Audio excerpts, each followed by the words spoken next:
Bonjour à tous, bienvenue dans le JT des Voironnais, un JT un peu particulier puisque c'est le dernier avant plusieurs semaines.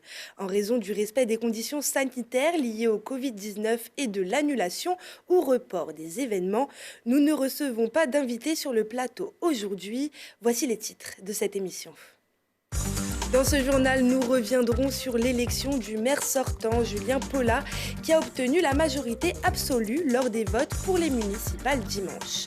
Nouveau coronavirus oblige, les conditions de vote étaient un peu particulières. Masques, gants, gel hydroalcoolique, les mesures barrières nécessaires étaient mises en place au grand angle pour limiter la propagation de l'épidémie.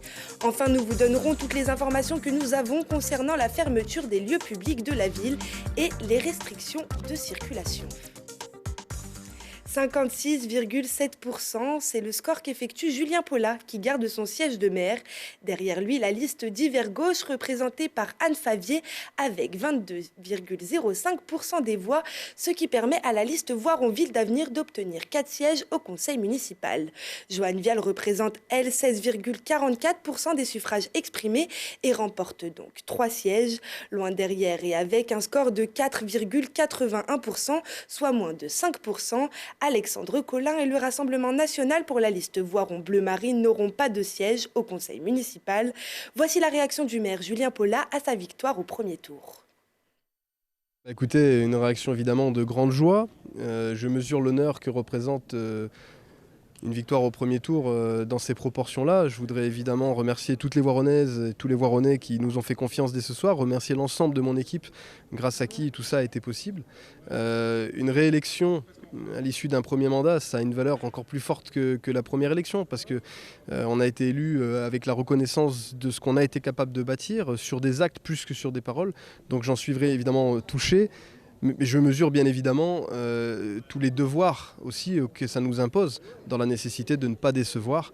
Voilà, donc on est évidemment très heureux et je remercie tous les gens qui ont fait l'effort de se déplacer aux urnes aujourd'hui dans un contexte qui était quand même particulièrement difficile avec ce virus qui inquiète tout le monde.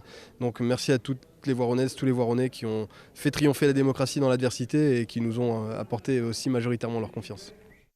Effet lié à la crise du coronavirus, le taux d'abstention à Voiron s'élève à 61,51%, soit 23 points de plus qu'en 2014.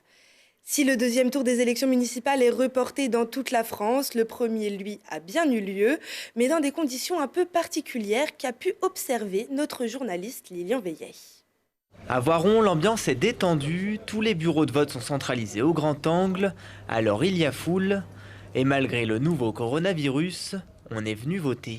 C'est un acte citoyen et malgré ce coronavirus, je pense que tout est bien organisé. Donc il faut prendre un peu son mal en patience et puis venir quand même, c'est important. Pour moi, il y en a qui se sont battus pour avoir ce droit de vote.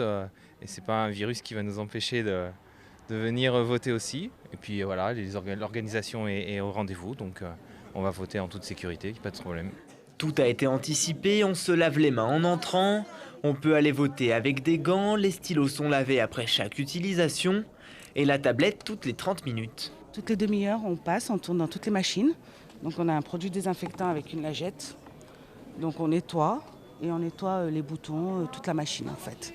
Et qu'une fois qu'on a fini, on jette la lingette et on en reprend une autre toutes les demi-heures. Pas trop d'inquiétude alors pour effectuer son vote électronique. Et la procédure, elle, est inchangée. Les électeurs arrivent avec leur carte d'identité et puis leur carte d'électeur. Ils se présentent au bureau, on vérifie leur identité, qu'ils sont bien inscrits sur la liste d'émargement. Une fois qu'ils le sont, on leur propose d'aller dans la machine à voter. Vous avez donc du coup l'ensemble des candidats qui sont représentés sur la machine à voter avec les petits numéros de chacun d'entre eux dessous. Il suffit que l'électeur appuie sur le numéro et ensuite valide son choix avec un bouton bleu qui se situe en haut à droite de l'écran. Ensuite, on émarge et le tour est joué. Pas plus compliqué qu'avec un bulletin de vote papier. Très facile, vote électronique, il y a qu'à appuyer sur un petit bouton, c'est bon. Là, je vais me mettre un petit coup de gel dans les mains en ressortant, et voilà. Sur la commune, 14 000 personnes sont inscrites sur les listes électorales. Et si on attendait près de 60% de participation, ce n'est quand même pas sûr que tout le monde vienne voter. Les mesures sanitaires de dimanche au grand angle n'étaient que le début de ce qui attend les Voironnais et les Voironnaises pour les prochaines semaines. Après l'allocution du président de la République, Emmanuel Macron, lundi, la ville de Voiron adopte des mesures. Depuis mardi midi, les déplacements sur le territoire français sont réduits au strict minimum. Des dérogations peuvent être faites pour exercer son activité professionnelle si cette dernière ne peut pas s'effectuer en télétravail. Il est aussi possible de se rendre dans les établissements autorisés pour faire ses achats de première nécessité, de se déplacer pour motifs de santé, motifs familiaux impérieux, une activité physique individuelle à proximité du domicile ou sortir son animal de compagnie. L'attestation de déplacement dérogatoire est disponible sur le site internet de la ville www.voiron.fr. Depuis vendredi, le plan communal de sauvegarde est activé. Chaque jour, le poste de commandement communal se réunit sous l'autorité du maire pour organiser les décisions du gouvernement au niveau local. Mardi, ce dernier a décidé de partager le stock de gel hydroalcoolique commandé en prévision du second tour des élections entre les personnels hospitaliers et médicaux. Il en sera de même pour le stock de masques commandé lors de la crise du virus à Saint-Hénry. La ville s'organise afin de permettre aux agents de travailler depuis leur domicile. Ceux sans affectation seront déployés en renfort à la gestion de crise. Les personnes vulnérables peuvent contacter la cellule soutien à la population via un formulaire disponible sur le site internet de la ville voiron.fr ou la page Facebook. Elles pourront signaler leurs besoins particuliers si nécessaire. Les accueils physiques au CCAS et au centre funéraire sont maintenus. En raison des restrictions de circulation, le jardin de ville est fermé.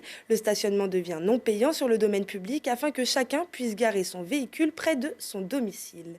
À l'échelle de la communauté d'agglomération du Pays voironnais, les lieux sportifs et culturels sont eux aussi fermés, mais le service des bibliothèques est disponible sur le site biblio-paysvoironnais.fr. Les agences mobilité et les transports scolaires ne fonctionnent pas. Les horaires des lignes de bus sont adaptés à partir du mercredi 18 mars. En revanche, les services essentiels sont assurés.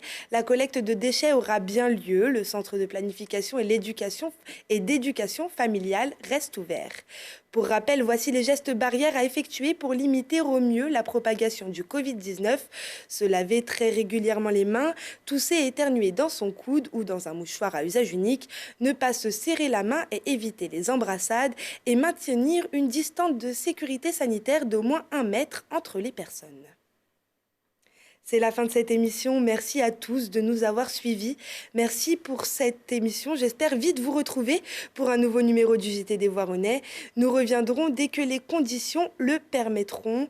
En attendant, je vous souhaite une très bonne soirée à tous.